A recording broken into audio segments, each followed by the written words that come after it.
Okay, a lot has happened since that last video on this mower.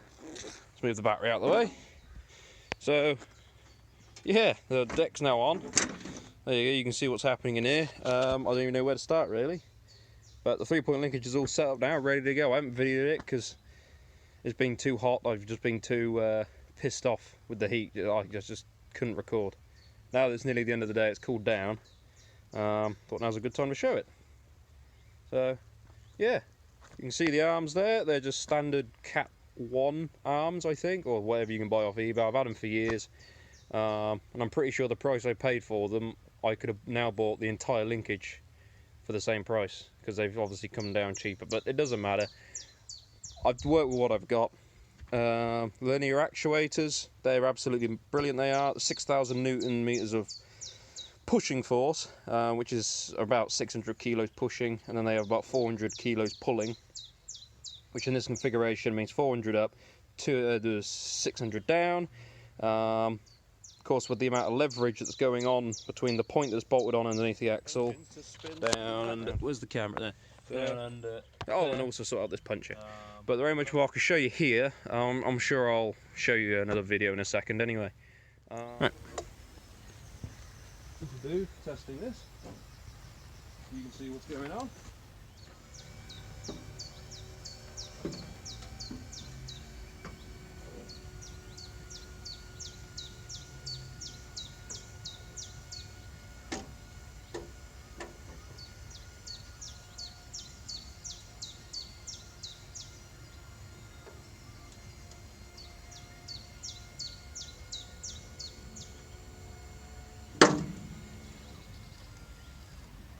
Okay, that's maxed up. Now if I pull on that, hasn't actually. Ah, it's because that one is. Okay, let's go back down with it.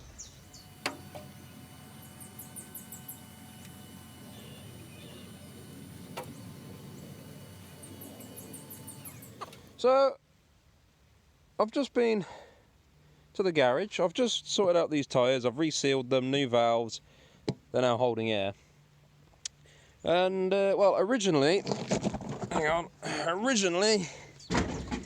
ended it by the bolts, sorry, by the wheel nut, sorry, and slid the wheel off, took the wheels off, and job done.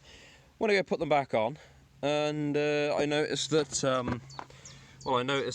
the aluminium in there has been eaten away, and we're down to what I think is a bearing face. I'm not quite sure now. I've got to try and spin the other wheel to get it to spin. But it looks like that's a bearing, but I can't spin it because all the weight's on the other side. The problem is I had, for some reason, I don't know why I did this. Obviously this was a regular washer. Is it zoomed in? It is. This was a regular washer. It's worn down into a taper, and that was then on the shaft. In there, and it was just slowly eating away at whatever was left of the thing. But that's not my biggest issue, even though that is a pretty big issue. My other issue is well, just there you go. I don't know how long that's been broken. I've been doing 20 odd mile an hour on average, driving about the yard and down the track, so I'm curious, when did this snap and why is it not just fell off? Because all that holds the wheel on is a little circlip on the end, so that's interesting. Yeah, so that is fucked. There's no other word for that, so I'm gonna have to put another gearbox in, I suppose. New axle time. I have got a spare one of the. I got 2 spare of these axles. I just don't know if they're exactly the same or if they're slightly different, but I will find out the hard way probably. It'd be nice if I could get bigger bore shafts. If I could get you can get these are 3/4. You can get inch shafts, which would be better on the back of this, especially with what I'm planning on doing with this. Oh well, I'll have to see what happens. Fucking thing. That's a cunt. That is. Oh well. Okay, so I've got the axle out. That was quite an easy job to get out. Just 4 bolts, and I've had it out multiple times in the past, many years ago. So it's 4 bolts, there, and then there.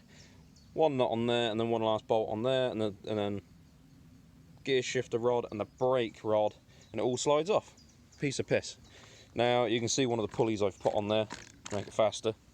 That's all good and well, but yeah, I need to sort out this shaft issue, which I'm looking into if I can convert it to inch drive shafts instead of 3/4 inch or 19mm shafts, and I'd like to convert them to 25mm shafts. Yeah, if I can, my plan is, I've had one of these apart before and I've been looking at pictures. I'm pretty sure I can fit inch shafts into the casing pretty easily.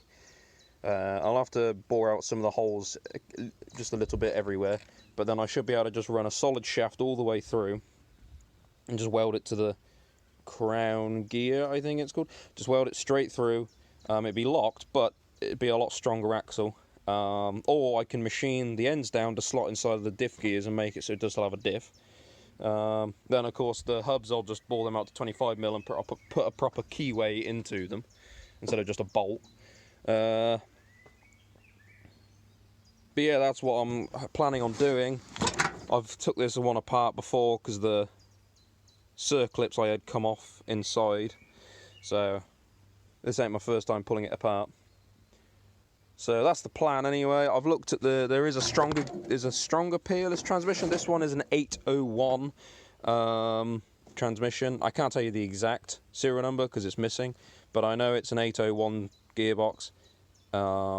Everyone on the internet says the 820 is like the beast. It's got inch shafts and it's meant to be ground engaging. It's meant to be a ground engaging transmission, but I can't find one in the UK.